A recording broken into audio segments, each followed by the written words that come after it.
আসসালামু আলাইকুম। আমন্ত্রণ জানাচ্ছি জাগো টিভিতে। আপনাদের সাথে আছি আমি মমতাজ শাহিন রুম্পা। শুরুতেই জানিয়ে দিব আপডেটগুলো। প্রতিরক্ষা মন্ত্রীর পদের পর এবার ইসরায়েলি পার্লামেন্ট থেকে পদত্যাগ করছেন সাবেক প্রতিরক্ষা মন্ত্রী। আল জাজিরার সম্প্রচার বন্ধ করল ফিলিস্তিনের দালাল মাহমুদ আব্বাস সরকার, যা বলল স্বাধীনতাকামী সংগঠন হামাস। পাকিস্তানের মাটিতে ভারতের গোপন কিলিং মিশন, ওয়াশিংটন পোস্টের প্রতিবেদনে উঠে এলো ভয়ঙ্কর তথ্য। বিজিবির তীব্র বাধায় কাঁটাতারের বেড়া নির্মাণ বন্ধ করল বিএসএফ। সকল শক্তি প্রদর্শন করার প্রয়োজনও নেই, শত্রুরা এখনো ইরানের প্রকৃত শক্তি দেখেনি, সেনাপ্রধানের মন্তব্য। বাংলাদেশি হিন্দুদের ভারতে চলে আসতে উৎসাহ দেওয়া উচিত নয়, আসামের মুখ্যমন্ত্রী হেমন্ত। সৌদি আরবে 6 ইরানির মৃত্যুদণ্ড কার্যকর, সৌদির রাষ্ট্রদূতকে তলব করল তেহরান। ভারতের অন্ধ্রপ্রদেশে মদ কেনার টাকা দেয়নি মা, বিদ্যুতের তারের উপর শুয়ে পড়ল ছেলে, ভিডিও ভাইরাল। দর্শক শুনছিলেন শিরোনাম, এবারে থাকছে বিস্তারিত সংবাদ। ইসরায়েলি পার্লামেন্ট থেকে পদত্যাগ করছেন সাবেক প্রতিরক্ষা মন্ত্রী ইয়োভ গালান্ত। গাজায় যুদ্ধ পরিচালনার পদ্ধতি নিয়ে দীর্ঘদিনের মতো পার্থক্যের কারণে গালান্তকে গত নভেম্বরে বরখাস্ত করেছিলেন প্রধানমন্ত্রী নেতানিয়াহু। তবে নির্বাচিত পার্লামেন্ট সদস্য হিসেবে নেসেটে নিজের আসন ধরে রেখেছিলেন তিনি। এবার সেই পদ ত্যাগ করেছেন তিনি, এই তথ্য জানিয়েছে বার্তা সংস্থা রয়টার্স। এতে বলা হয়, স্থানীয় সময় বুধবার এক ভিডিও বার্তায় তিনি এ ঘোষণা দেন। এর আগেও প্রধানমন্ত্রীর বিচার বিভাগীয় সংস্কার আইনের বিরোধিতা করায় 2023 সালের মার্চে প্রথম বহিষ্কার হন গালান্ত। সেই সময় এ ঘটনা তোলপাড় সৃষ্টি করে। ব্যাপক প্রতিবাদের মুখে তখন গালান্তকে পদে বহাল রাখতে বাধ্য হয় ইসরায়েলি প্রশাসন। গালান্ত তার পদত্যাগের ঘোষণা দিয়ে বলেন, তিনি পার্লামেন্টের স্পিকারকে তার সিদ্ধান্ত সম্পর্কে অবহিত করবেন। এটি পাবলিক সার্ভিসে তার 45 বছরের কর্মজীবনের বৃহত্তর যাত্রার একটি অংশ, তবে তা এখনো শেষ হয়নি। তিনি আরো বলেন, ইসরায়েল রাষ্ট্রের জন্য কাজ করাই আমার জীবনের লক্ষ্য, আগেও ছিল, ভবিষ্যতেও থাকবে। প্রধানমন্ত্রী নেতানিয়াহু এবং সরকারের কট্টরপন্থী সদস্যদের বিরুদ্ধে নিজের মতামত প্রকাশ করায় একাধিকবার আলোচনায় এসেছেন গালান্ত। গাজায় যুদ্ধাপরাধ এবং মানবতা বিরোধী অপরাধের অভিযোগে গালান্ত, নেতানিয়াহু এবং এক হামাস নেতার বিরুদ্ধে গ্রেফতারি পরোয়ানা জারি করেছে আন্তর্জাতিক অপরাধ আদালত। তবে ইসরায়েল এই পরোয়ানা প্রত্যাখ্যান করছে। আল জাজিরার সম্প্রচার বন্ধ করল ফিলিস্তিনের দালাল মাহমুদ আব্বাস সরকার। এদিকে এমন হীন সিদ্ধান্তের প্রতিবাদ জানিয়ে স্বাধীনতাকামী সংগঠন হামাস ফিলিস্তিনের গাজায় ইসরায়েলি হামলার বর্বর চিত্র বিশ্বের সামনে তুলে ধরেছে আল জাজিরা। এই জন্য ইসরায়েল শুরু থেকে সংবাদ মাধ্যমটির উপর ক্ষুব্ধ। গত বছর জেরুজালেমের অ্যাম্বাসেডর হোটেলে অবস্থিত আল জাজিরার অস্থায়ী অফিসে অভিযানের নামে ধ্বংসযজ্ঞ চালিয়ে সেই ক্ষোভ মেটান বেনিয়ামিন নেতানিয়াহু। বন্ধ করে দেওয়া হয় ইসরায়েলের আল জাজিরার সম্প্রচার। এবার কাতার ভিত্তিক সংবাদ মাধ্যম আল জাজিরার সম্প্রচার সাময়িকভাবে বন্ধ করার নির্দেশ দিয়েছে মাহমুদ আব্বাসের ফিলিস্তিনি কর্তৃপক্ষ। আল জাজিরার সাংবাদিকরা জীবনের মায়া ত্যাগ করে গাজা এবং ফিলিস্তিনে ইসরায়েলি তাণ্ডবের সংবাদ সংগ্রহ অব্যাহত রেখেছেন। এরই মধ্যে সংবাদ মাধ্যমটির সম্প্রচার সাময়িকভাবে বন্ধ করল ফিলিস্তিনি কর্তৃপক্ষ। উস্কানিমূলক খবর প্রকাশের অভিযোগ এনে এমন পদক্ষেপ নেওয়া হয়েছে। বার্তা সংস্থা ওয়াফা নিউজ এজেন্সির এক প্রতিবেদনে বলা হয়েছে, আব্বাস সরকারের সংস্কৃতি, স্বরাষ্ট্র এবং যোগাযোগ মন্ত্রণালয়ের সমন্বয়ে গঠিত বিশেষ কমিটি ফিলিস্তিনে আল জাজিরা চ্যানেলের সম্প্রচার এবং এর কার্যালয়ের সব কার্যক্রম স্থগিত করার সিদ্ধান্ত নিয়েছে। এক প্রতিবেদনে বলা হয়েছে, পুনরায় কার্যক্রম চালানোর নির্দেশ না দেওয়া পর্যন্ত সব সাংবাদিক, কর্মচারী, ক্রু এবং অনুমোদিত চ্যানেলের কাজ সাময়িকভাবে স্থগিত করা হয়েছে।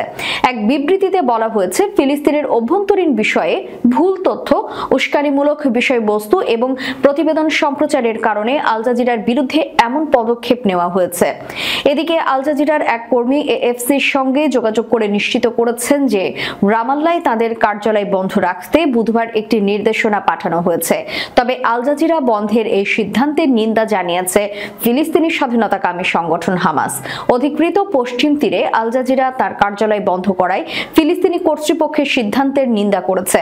এই পদক্ষেপকে ইসরায়েলি দখলদারত্বের সাথে সংগতিপূর্ণ মনে করে তারা। পাকিস্তানের মাটিতে ভারতের গোপন কিলিং মিশন। ওয়াশিংটন পোস্টের প্রতিবেদনে উঠে এসেছে ভয়ঙ্কর তথ্য। দক্ষিণ এশিয়ার দুই চিরশত্রু দেশ ভারত ও পাকিস্তান। জন্মলগ্ন থেকেই এই শত্রুতার সূত্রপাত। এই পর্যন্ত পারমাণবিক শক্তিধর দেশ ২-৪টি সর্বাত্মক যুদ্ধে জড়িয়েছে। কাশ্মীর ইস্যু থেকে শুরু করে জঙ্গিবাদ, এমন কোনো বিষয় নেই যা নিয়ে দিল্লি ও ইসলামাবাদের মধ্যে মতবিরোধ নেই। ভারতে নরেন্দ্র মোদী ক্ষমতায় আসার পর দুই দেশের সম্পর্কের আরো অবনতি হয়। এমন অবস্থায় পাকিস্তানের মাটিতে ভারতের গোয়েন্দা সংস্থার গোপন কিলিং মিশন পরিচালনা করছে বলে এক প্রতিবেদনে সবিস্তারে জানিয়েছে মার্কিন সংবাদ মাধ্যম ওয়াশিংটন পোস্ট। ২০২১ সালের পর পাকিস্তানে সংগঠিত এই ধরনের ৬টি গুপ্ত হত্যার ঘটনা তদন্ত করেছে ওয়াশিংটন পোস্ট। এই প্রতিবেদন করতে পাকিস্তানি ও ভারতীয় কর্মকর্তা, সশস্ত্র দলের যোদ্ধাদের মিত্র এবং পরিবারের সদস্যদের সাক্ষাৎকার এবং পাকিস্তানি তদন্তকারীদের সংগ্রহ করা পুলিশি নথি এবং অন্যান্য প্রমাণ পর্যালোচনা করা হয়। এই প্রতিবেদনে একটি উচ্চাকাঙ্ক্ষী ভারতীয় গুপ্ত হত্যার প্রোগ্রামের রূপরেখা প্রকাশিত হয়েছে। পাকিস্তানে সংগঠিত ভারতের গুপ্ত হত্যার মিশনের সঙ্গে উত্তর আমেরিকায় সংগঠিত দেশটির গুপ্ত হত্যার মিশনের মিল রয়েছে। ভারতীয় গুপ্ত হত্যার মিশনের অংশ হিসেবে আমির সরফরাজ টাম্বার ওপর হামলার ঘটনাটি সামনে আনা হয়। আমির সরফরাজের বিরুদ্ধে অভিযোগ তিনি ২০১৩ সালে কোট লাখপাত কারাগারে ভারতীয় বন্দী সরবজিৎ সিংকে হত্যা করেছেন। এই ঘটনাটি দক্ষিণ এশিয়ার দুই প্রতিদ্বন্দ্বীর দীর্ঘস্থায়ী ছায়াযুদ্ধের একটি উল্লেখযোগ্য উদাহরণ বলে পাকিস্তানি কর্মকর্তারা উল্লেখ করেছেন। বিজিবির তীব্র বাধায় কাঁটাতারের বেড়া নির্মাণ বন্ধ করল বিএসএফ। লালমনিরহাটে পাটগ্রাম সীমান্তে নোম্যান্স ল্যান্ডে ভারতীয় সীমান্তরক্ষী বাহিনী কাঁটাতারের বেড়া এবং লাইটপোস্ট নির্মাণ করতে গেলে বাধা দেয় বর্ডার গার্ড বাংলাদেশ অর্থাৎ বিজিবি। পরে তীব্র বাধার মুখে কাজ বন্ধ করতে বাধ্য হয় বিএসএফ। বুধবার সন্ধ্যায় রংপুর ৫১ বিজিবি ব্যাটালিয়নের এক প্রেস বিজ্ঞপ্তিতে এই তথ্য জানানো হয়। জানা যায়, উপজেলার দহগ্রাম সীমান্তে আন্তর্জাতিক আইন লঙ্ঘন করে বিএসএফ নোম্যান্স ল্যান্ডে কাঁটাতারের বেড়া এবং লাইট পোস্ট নির্মাণ করার চেষ্টা করলে বিজিবি বাধা প্রদান করে। ফলে বিজিবির বাধায় বিএসএফ কাঁটাতারের বেড়া ও লাইট পোস্ট নির্মাণ বন্ধ রাখে। বিজিবি জানায়, মঙ্গলবার দুপুর ২টায় বিএসএফ এর ৬ ব্যাটালিয়নের করুণ ক্যাম্পের সদস্যরা ভারতীয় নাগরিকদের সহায়তায় দহগ্রাম সীমান্তের ডিএমপি 8/51S থেকে প্রায় ৬০ গজ ভারতের ভেতরে অবৈধভাবে কাঁটা তারের বেড়া নির্মাণ এবং লোহার খুঁটি দিয়ে লাইট পোস্ট স্থাপন শুরু করে। খবর পেয়ে বিজিবি দ্রুত ঘটনাস্থলে পৌঁছে বিএসএফ এর অবৈধভাবে কাঁটা তারের বেড়া এবং লাইট পোস্ট নির্মাণে বাধা প্রদান করে। কিন্তু বিজিবির বাধায়ও বিএসএফ জোরপূর্বক কাজ অব্যাহত রাখার চেষ্টা করলে বিজিবির টহল দল তীব্র প্রতিবাদ জানায়। এক পর্যায়ে বিজিবির বাধায় বিএসএফ কাজ বন্ধ রেখে সীমান্তের ১৫০ গজ ভারতের ভেতরে পিছু হটতে বাধ্য হয়। শত্রুরা ইসলামী প্রজাতন্ত্র ইরানের প্রকৃত শক্তি এখনো দেখেনি বলে হুঁশিয়ারি দিয়েছেন ইরানের প্রধান সেনা commander major general Abdur Rahim Musavi. তিনি গতকাল তেহরানে বিমান বাহিনীর তরুণ ক্যাডেটদের এক সমাবেশে দেয়া বক্তব্যে বলেছেন, আমরা এখনো আমাদের সব সামরিক শক্তি প্রদর্শন করিনি, বরং আমাদের এখনো অনেক সক্ষমতা প্রদর্শন করতে বাকি আছে। জেনারেল মুসাভি বলেন, আমাদের বহুমুখী সামরিক সক্ষমতা রয়েছে যা শত্রুদের জানা নেই এবং তাদের সামনে আগে ভাগে আমাদের সকল শক্তি প্রদর্শন করারও কোনো প্রয়োজন আছে বলে আমরা মনে করি না। ইরানের সেনাপ্রধান বলেন, শত্রুরা আমাদের সামরিক শক্তি সম্পর্কে যা কিছু জানে তার চেয়ে তাদের অজানা বিষয় অনেক বেশি। এই দুটির মধ্যে আকাশ পাতাল পার্থক্য রয়েছে। জেনারেল মুসাভি বলেন, একবার আমরা আমাদের একটি ভূগর্ভস্থ ড্রোন ঘাঁটির ছবি প্রদর্শন করেছিলাম। শত্রুরা এখন পর্যন্ত ওই একটি ঘাঁটির অবস্থানে শনাক্ত করতে পারেনি। গাজা উপত্যকার যুদ্ধে ইসরায়েল বিজয়ী হয়েছে বলে পশ্চিমারা যে দাবি করেছে তা প্রত্যাখ্যান করে ইরানের সেনাপ্রধান বলেন, নিরপরাধ নারী ও শিশুদের হত্যা এবং স্কুল, কলেজ, হাসপাতাল ও ঘরবাড়ি ধ্বংস করাকে বিজয় বলে না। প্রতিরোধ একটি চিন্তাধারা ও সংস্কৃতি যা কখনো দুর্বল হয় না। আল আকসা তুফান অভিযান শুরু হওয়ার পর প্রতিরোধ আগের তুলনায় শক্তিশালী হয়েছে বলেও তিনি মন্তব্য করেন। অসমের মুখ্যমন্ত্রী হিমন্ত বিশ্ব শর্মা বলেছেন, বাংলাদেশের হিন্দুরা বর্তমান রাজনৈতিক পরিস্থিতি বেশ ম্যাচিওর ভাবে পরিচালনা করছে এবং তারা ভারতে আসতে চাইছে না। সে কারণে ভারতীয়দের তাদের চলে আসতে উৎসাহিত করা উচিত নয়। তিনি বলেন, এটা সত্যি যে বাংলাদেশ থেকে হিন্দুরা অতীতে এখানে চলে এসেছিল, কিন্তু এখন তারা আসছে না। তারা পরিপক্কতার সাথে বর্তমান পরিস্থিতি পরিচালনা করছে এবং তাদের দেশ ছেড়ে আসতে উৎসাহিত করা আমাদের উচিত নয়। অসমের মুখ্যমন্ত্রী বুধবার সাংবাদিকদের বলেন, প্রধানমন্ত্রী নরেন্দ্র মোদী বাংলাদেশে তাদের সুরক্ষা নিশ্চিত করার জন্য ওভারটাইম কাজ করছেন। গত 30 ডিসেম্বর ভারতের রাষ্ট্রীয় স্বয়ংসেবক সংঘের প্রচারক সুমন কুমার কেন্দ্রীয় সরকারের কাছে বাংলাদেশ থেকে আসা হিন্দুদের ভারতে আশ্রয় নেওয়ার অনুমতি দেওয়ার আহ্বান জানান। বুধবার অসমের মুখ্যমন্ত্রী বলেন, গত 5 মাসে অসমে প্রায় 1000 বাংলাদেশি এবং প্রতিবেশী ত্রিপুরায় সমসংখ্যক বাংলাদেশি মানুষকে ধরা হয়েছে, তবে তাদের কেউই বাংলাদেশ থেকে আসা হিন্দু নয়। মাদক পাচারের মামলায় সৌদি আরবে দোষী সাব্যস্ত 6 ইরানের মৃত্যুদণ্ড কার্যকরের তীব্র প্রতিবাদ জানিয়েছে ইরান। এ ঘটনায় তেহরানে নিযুক্ত সৌদি আরবের রাষ্ট্রদূতকে তলব করেছে মাসুদ পেজেশকিয়ান সরকার। বুধবার এক প্রতিবেদনে এই খবর দিয়েছে প্রেস টিভি। ইরানের পররাষ্ট্র মন্ত্রণালয়ের কনসুলার অ্যাফেয়ার্স অফিসের মহাপরিচালক করিমে শাসাতি বলেছেন, সৌদির রাষ্ট্রদূত ইসলামিক প্রজাতন্ত্রের কাছ থেকে কঠোর প্রতিবাদের একটি আনুষ্ঠানিক নোট পেয়েছেন। তিনি বলেন, সৌদির রাষ্ট্রদূতকে বলা হয়েছে, মৃত্যুদণ্ড ইরান এবং সৌদি আরবের মধ্যে বিচারিক সহযোগিতার সামগ্রিক গতিপথের সাথে বেমানান। এটি প্রয়োজনীয় ব্যাখ্যা নিশ্চিত করতে হবে। শাসাতি বলেন, অভিযুক্ত ব্যক্তিদের বেশ কয়েক বছর আগে সৌদি বিচার বিভাগ মাদক পাচারের অভিযোগে মৃত্যুদণ্ড দিয়েছিল। এই সময় পররাষ্ট্র মন্ত্রণালয় তাদের কনসুলার পরিষেবা প্রদান এবং সাজা কমানোর জন্য অবিরাম প্রচেষ্টা চালিয়েছিল। ইরানি দূতাবাসকে কোনো পূর্ব নোটিশ ছাড়াই মৃত্যুদণ্ড কার্যকর করা সম্পূর্ণভাবে অগ্রহণযোগ্য বলে আখ্যা দিয়েছে। একই সঙ্গে কনসুলার সম্পর্কের ভিয়েনা কনভেনশন সহ আন্তর্জাতিক আইনি মানদণ্ডের লঙ্ঘন হয়েছে বলে দাবি করেছে।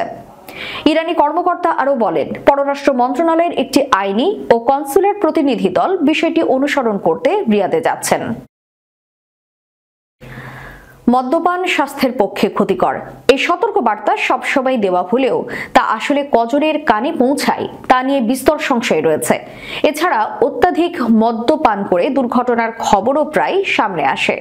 অদ্ভুতরে কাণ্ড ঘটায় অনেকে, তেমনি এক কাণ্ড আবারও সামনে এলো। এবার মদ্যপান করে এক যুবক বিদ্যুতের তারের উপর শুয়ে পড়লেন। মূলত আরো মদ্যপানের জন্য মায়ের কাছে টাকা চেয়ে না পেয়ে এই কাণ্ড ঘটায় সে। যদি স্থানীয়দের ডাকিতে এক পর্যায়ে ওপর থেকে নিচে নেমে আসে সে। হাস্যকর এই ঘটনাটি ঘটেছে ভারতের দক্ষিণাঞ্চলীয় রাজ্য অন্ধ্রপ্রদেশে। এদিকে এই ঘটনার একটি ভিডিও সোশ্যাল মিডিয়ায় ভাইরাল হয়েছে। বুধবার এক প্রতিবেদনে এই তথ্য জানিয়েছে ভারতীয় সংবাদ মাধ্যম টাইমস অফ ইন্ডিয়া। সংবাদ মাধ্যমটি বলছে, উদ্ভট এক ঘটনায় গত 31 ডিসেম্বর পার্বতীপুরম মানম জেলার পালাকোন্ডা মণ্ডলের সিঙ্গাপুরম গ্রামে এক মদ্য ব্যক্তি একটি বৈদ্যুতিক খুঁটিতে উঠে তারের উপর শুয়ে পড়ে। তবে সতর্ক গ্রামবাসীরা সময়মতো বিদ্যুৎ সরবরাহ বন্ধ করে দেওয়ায় সেখানে কোনো বিপর্যয় ঘটেনি। তথ্য অনুসারে মাতাল ওই ব্যক্তির নাম কে ভেঙ্কানা। তার মা তাকে তার সামাজিক নিরাপত্তা পেনশনের টাকা দিতে অস্বীকার করার পরে গত 31 ডিসেম্বর সে এই কাণ্ড ঘটায়। মূলত নববর্ষ উদযাপনের সময় আরো মদ খাওয়ার জন্য ওই ব্যক্তি তার মায়ের কাছে অর্থ চেয়েছিলেন বলে জানা গেছে। দর্শক, শেষ করার পূর্বে সংবাদ শিরোনামগুলো জানিয়ে দিব আরো একবার। প্রতিরক্ষা মন্ত্রীর পদের পর এবার ইসরায়েলি পার্লামেন্ট থেকে পদত্যাগ করছেন সাবেক প্রতিরক্ষা মন্ত্রী। আল জাজিরার সম্প্রচার বন্ধ করল ফিলিস্তিনের দালাল মাহমুদ আব্বাস সরকার, যা বলল স্বাধীনতাকামী সংগঠন হামাস। পাকিস্তানের মাটিতে ভারতের গোপন কিলিং মিশন, ওয়াশিংটন পোস্টের প্রতিবেদনে উঠে এলো ভয়ঙ্কর তথ্য। বিজিবির তীব্র বাধায় কাঁটাতারের বেড়া নির্মাণ বন্ধ করল বিএসএফ। সকল শক্তি প্রদর্শন করার প্রয়োজনও নেই, শত্রুরা এখনো ইরানের প্রকৃত শক্তি দেখেনি, সেনাপ্রধানের মন্তব্য। বাংলাদেশি হিন্দুদের ভারতে চলে আসতে উৎসাহ দেওয়া উচিত নয়, অসমের মুখ্যমন্ত্রী হিমন্ত। সৌদি আরবে 6 ইরানের মৃত্যুদণ্ড কার্যকর, সৌদির রাষ্ট্রদূতকে তলব করল তেহরান। ভারতের অন্ধ্রপ্রদেশে মদ কেনার টাকা দেয়নি মা, বিদ্যুতের তারের উপর শুয়ে পড়ল ছেলে, ভিডিও ভাইরাল। এতক্ষণ আমাদের সাথে থাকার জন্য ধন্যবাদ। আল্লাহ হাফেজ।